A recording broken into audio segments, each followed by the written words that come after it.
Hey, good afternoon, everybody. Sorry for the delay in posting. I've been super busy. Just wanted to give a little update on the breeding guppies for profit. So we're coming up on almost a month. Um, yeah, so I've added some live plants, a Java fern, and I think that's an Anubias. I don't quite remember. I've just been super busy with work, and then somebody gave me some trucks, so I've been working on those. So I've just been super busy, but I have been feeding and maintaining the tanks. Well, this tank and my zebra pleco tank. Um, so I think they might have dropped some fry, but it might have gotten eaten. So I ordered a breeder box, which should be here hopefully today. Um, So just some things I wanted to talk about real quick. We hadn't really talked about where you could sell the fish once they drop fry and the fry grows out and you have an abundance of fish that you're able to just pull and sell. So,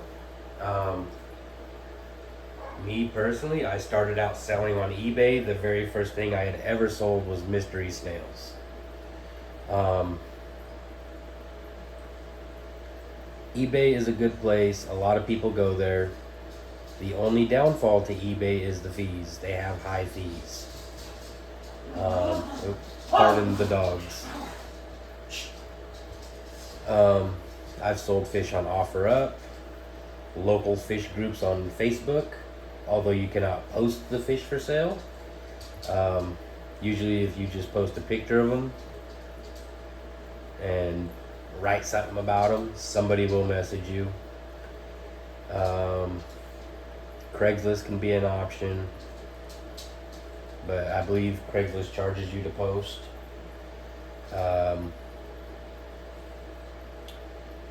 But there's a new site that I am gonna post on once I have fish for sale. It is called Aquafinder, AQUAFINDR.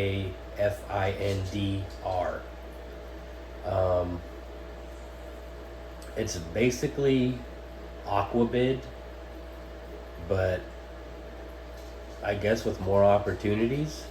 The only downfall is the sign up process. Wasn't too pleased with it. I checked it out. It's decent, it's simple, but I believe you have to have a separate account that you're gonna sell on there. You can't just sell off of one account. That being said, I don't know if you're gonna have to have two different logins or what, but we'll find out when that time comes. And then another, I forgot to mention was Aquabid.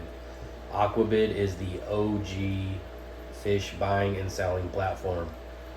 When I had a 55-gallon set up, I still have the tank. It's in the garage. I'll be setting that up once I move. But I bought 100 neon tetras, I think for $80. But this was, geez, back in 2015.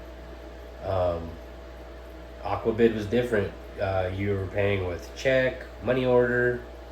You could pay with a credit card. But yeah, Aquabid was basically the start all for me. Because I bought an Oscar from Walmart when Walmart here still had fish. That was my first fish in a 55-gallon tank. And then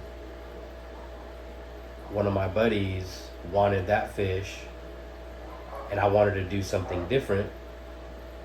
So I gave him the fish, and I reset up that tank, and I went to Aquabid, bought those 100 neon tetras, put a big piece of driftwood in there, and I would sit there and just watch them swim in a school. It was pretty cool.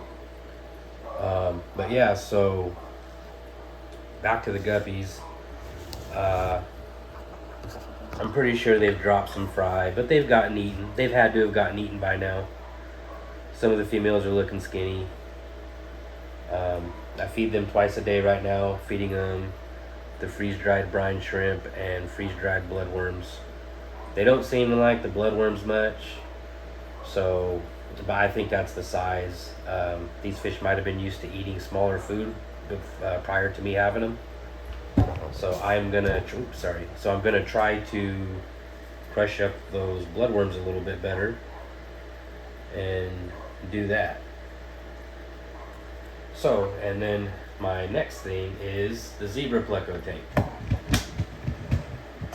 So I am not I'm new to zebra plecos. Sorry, I have you guys on a little stand. So the zebra plecos, they're in there. I just did a water change. Oops, sorry, I zoomed in. I just did a water change. Fed them. They're nocturnal. Lights on just so you guys could see in this video. Pothos plant, not doing too hot. But, so I moved some things around, added some caves. And hopefully, once they get settled in, they'll like the caves a little bit. I am going to get smaller caves because zebra plecos don't get that big.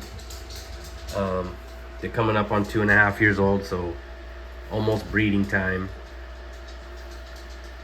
But yeah, so that's about it for right now. Still feeding them this Artemia Super Soft. I was worried that they weren't eating before, but as I was moving stuff around, I noticed I got a few of them in there that are pretty big now. So they should be getting close. I haven't went and grabbed them to try to see if they're male or female or anything like that. My next step is to get some stones. I want to put like a stone down here, some caves, another stone, and then a cave, a stone slanted sideways, because these fish like tight spaces to hide in. So that's kind of why, almost like a V. You know, I left a little opening down there. But yeah, so I've never bred these before. This is going to be a first for me. So, yeah, so we'll see. You know, we're not going to focus on these because this is going to be breeding guppies for profit, which we're going to be doing. Like I said, I got a breeder box coming because we're coming up on right about a month with these fish. And there's one there. I want to isolate her because, like I said, I feel like they dropped fry and they ate them. You know, they're not as blocky as they were. But her right there, she's the one I want to isolate because she's getting ready to blow up, it looks like. But yeah, so this is what we got going on right now. This the freeze-dried brine shrimp. So but yeah, that's what we're doing. And again, sorry for the delay, but we'll get there. And anybody that watches or follows or comments, I appreciate all of you. Oh wow, whoa. Wait, I thought I saw some fry right now. Never mind, false alarm. But yeah, so, and then we're gonna talk about how to propagate these Java ferns, because Java fern is almost a bulletproof plant. Yeah, because people will buy those also. But we'll get into that as soon as we have some fry. We want to focus on the fish first off. Yeah, so that's where we're at right now. If anybody has any comments or suggestions, drop them, because it's all appreciated. Thanks.